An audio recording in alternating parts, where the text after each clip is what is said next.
चीनी के दाम भयंकर बढ़ रहे हैं। कई शहरों में कीमत 70 रुपए किलो तक पहुंच गई है। पिछले 3 महीने में दाम करीब 40% यानी 19 से 20 रुपए किलो तक बढ़ गए हैं।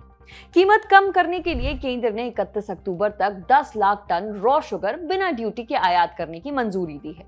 लेकिन अब सवाल ये उठ रहा है कि क्या ऐसे दिन आ गए हैं जब भारत जैसे बड़े गन्ना उत्पादक देश को चीनी बाहर देश से मंगानी पड़ेगी? और क्या ऐसा करने से दाम और भी ज्यादा बढ़ने का जोखिम नहीं है? आज इसी पर बात करेंगे कि पेट्रोल, डीजल, दाल, टमाटर वगैरह वगैरह के बाद अब चीनी कहां जाकर रुकेगी। हेलो, मेरा नाम है नेहा धीमान और आप देख रहे हैं ललन टॉप का डेली फाइनेंशियल बुलेटिन खर्चा पानी। Brought to you by New India Assurance and FedEx. Presenting the New India Stree Shakti Samrakshan policy includes mass layoff, personal accident, posh victim and optional fire and burglary cover. केंद्र सरकार ये साफ कह चुकी है कि चीनी की बढ़ती कीमतों का एथेनॉल पॉलिसी से कोई लेना देना नहीं है। इसी के बाद सरकार ने चीनी आयात का वो आदेश जारी किया जिसका अभी हमने जिक्र किया। इसके बाद कांग्रेस अध्यक्ष मल्लिकार्जुन खड़गे ने चीनी की बढ़ती कीमतों और स्टॉक पर सरकार से 3 सवाल किए।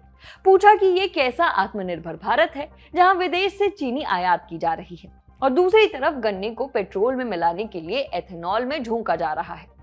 खड़गे के 3 सवाल सुनिए।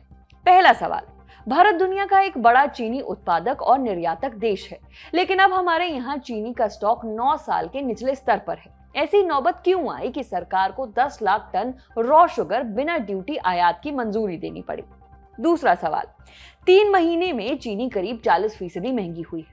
त्योहार के मौसम में आम आदमी पर पड़ रहे इस बोझ का जिम्मेदार कौन है? तीसरा सवाल, जब देश में चीनी की कमी है और सरकार बाहर से मांग रही है तो गन्ने से एथेनॉल बनाने की पॉलिसी क्यों?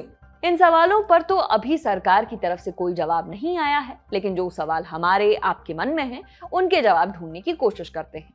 पहला सवाल ये कि आखिर चीनी इतनी महंगी हो क्यों रही है? जवाब में 3 बातें हैं।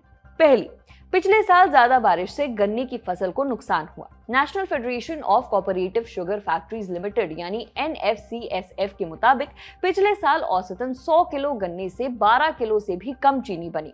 इससे देश का चीनी उत्पादन करीब 3 करोड़ टन रहा, जबकि अनुमान 3 करोड़ 20 लाख टन का था। दूसरी, गन्ने का एक हिस्सा एथेनॉल बनाने में गया। ऑल इंडिया डिस्टिलर्स एसोसिएशन के मुताबिक देश में पिछले साल 720 करोड़ लीटर एथेनॉल बना। इसके लिए 1 करोड़ 33 लाख टन अनाज और 25 लाख टन चीनी बनाने लायक गन्ना शिरा लगा। इसमें 34 लाख टन गन्ना था। तीसरी, त्योहारी सीजन के दौरान जमाखोरी, गणेश चतुर्थी और दिवाली जैसे त्योहारों के सीजन यानी अगस्त से नवंबर तक मिठाइयों और कन्फेक्शनरी की खपत बढ़ जाती है। मिठाई और बेवरेज वगैरह बनाने वाली कंपनियां चीनी स्टॉक करने लगती हैं। ज्यादा डिमांड और स्टॉक कम होने के चलते दाम और बढ़ जाते हैं। चीनी के अलावा 3 महीने में गुड़ 24%, चावल 16% और मक्के का आटा 11% तक महंगा हुआ है। चीनी का दाम बढ़ने की एक वजह मिलों के पास बचे स्टॉक में कमी भी बताई जा रही है।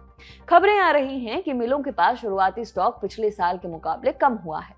पिछले सीजन में पेराई शुरू होने से पहले मिलों के पास 47 लाख टन चीनी थी, जो इस बार घटकर 32 लाख टन रह गई है। हालांकि इस बीच industry body Indian sugar mills association ने 24 अगस्त को दावा किया कि देश में चीनी की कमी नहीं है और आने वाले दिनों में खुदरा बाजारों में कीमतें कम होने की उम्मीद है।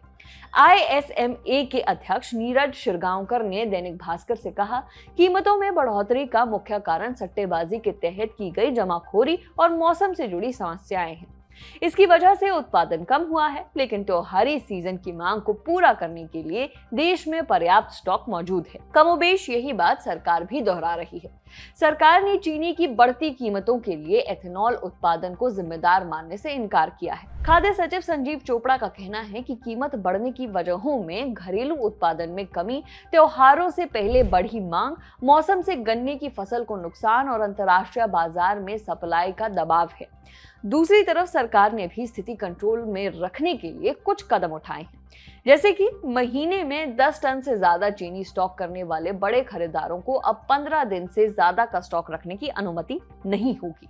चीनी के बड़े सप्लायर और डीलर भी 4000 क्विंटल से ज्यादा स्टॉक नहीं रख सकेंगे। चीनी मिलों को भी सामान्य से 50,000 टन ज्यादा चीनी बाजारों में बेचने की अनुमति दी गई है।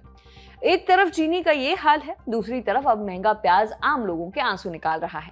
कंज्यूमर अफेयर्स डिपार्टमेंट के आंकड़ों के मुताबिक 22 अगस्त को प्याज का औसत खुदरा मूल्य बढ़कर लगभग 42 रुपए प्रति किलोग्राम हो गया। ये पिछले साल की तुलना में करीब 45% ज्यादा है।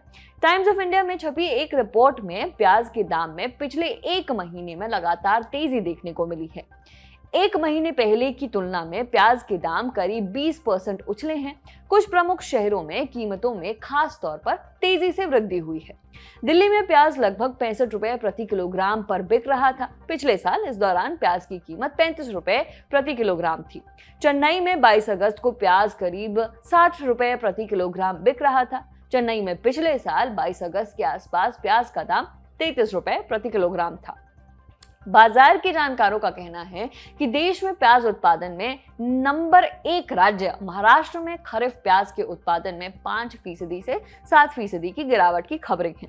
इस वजह से प्याज के दाम उछले हैं। अब देखना यह है कि एक के बाद एक महंगे हो रहे सामानों के बीच हमारा आपका किचन का बजट कब लाइन पर आ पाता है।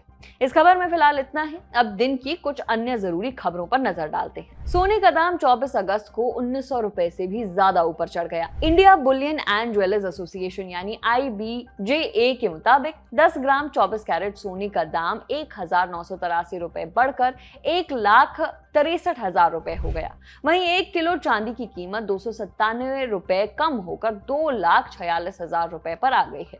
इस महीने यानी अगस्त में 24 दिन में सोना 20,000 और चांदी 28,000 रुपए महंगी हो चुकी है। जानकार अंदेशा जता रहे हैं कि सोना इस साल के आखिर तक 1,70,000 रुपए तक जा सकता है।